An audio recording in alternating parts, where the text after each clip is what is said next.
గౌతమ మహర్షితో అరుణాచలమునందు ప్రదక్షిణము గొప్పది, అరుణాచల ప్రవేశమునకు ముందు, అరుణాచల ప్రవేశము తరువాత అని జీవుడికి విభాగం చేస్తారు. అసలు వీడెప్పుడైనా అరుణాచలం వెళ్ళాడా చూస్తారు. అరుణాచలం వెళ్ళాడు, ఆ జీవుడి స్థాయి వేరు.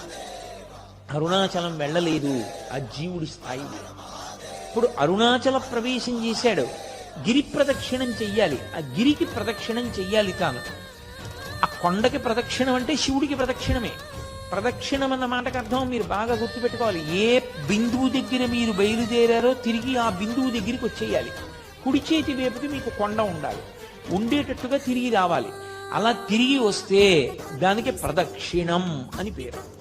ఆయన అన్నాడు, కలియుగంలో ఈ అరుణాచల పర్వతం చుట్టూ ఎవరు ప్రదక్షిణం చేస్తారో వాళ్ళందరికీ కూడా 100 అశ్వమేధములు 100 వాజపేయములు చేసిన ఫలితం